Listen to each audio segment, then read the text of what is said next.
Welcome to the deep dive.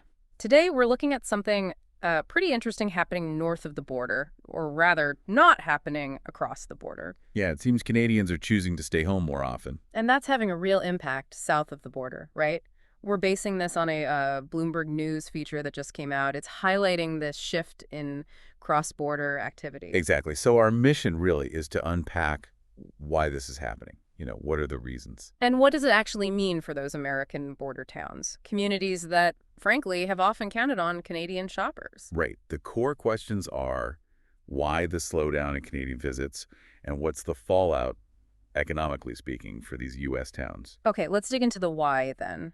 The Bloomberg piece seems pretty clear, doesn't it? It points to the cost of things in the U.S., Uh-huh. Rising costs compared to Canada.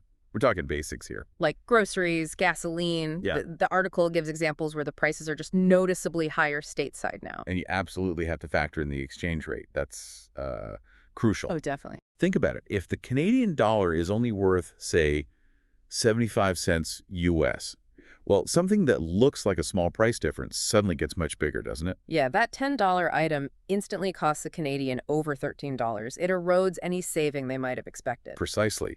The Bloomberg story had examples, right? Yeah. People who made those cross-border trips religiously. They did.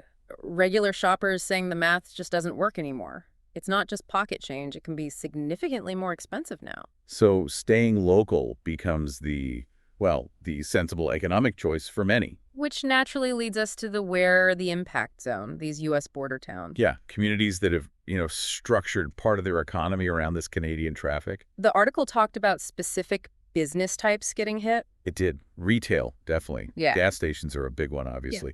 Even restaurants in some areas are seeing fewer Canadian diners. And it sounds like it's not just a small dip. The reporting suggests a real sense of economic anxiety.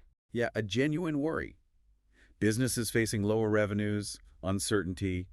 You can kind of feel the pressure on local livelihoods described in the piece. Which brings us to the bigger picture, I suppose. Right. So the immediate pain is in those border communities, but you have to wonder if this keeps up, what are the broader implications? For the whole U.S.-Canada economic relationship, like tourism, overall trade flows. Exactly. Does the source give any sense of how long this might last? Or is it too soon to tell? It feels like the underlying reasons, the price gaps, the exchange rate, aren't quick fixes, True.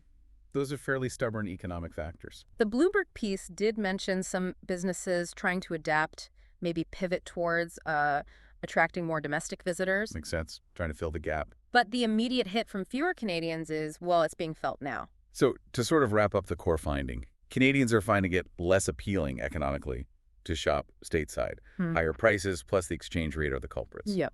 Fewer trips across the border. And that's creating significant economic headwinds for American border towns that really relied on that spending. It really makes you think, doesn't it? Could this signal something more permanent, a kind of long-term realignment of how money flows across that border? That's the provocative question, isn't it? Yeah. If this trend sticks, what other unforeseen consequences might pop up for both countries down the road? Definitely food for thought. Thanks for diving deep with us today.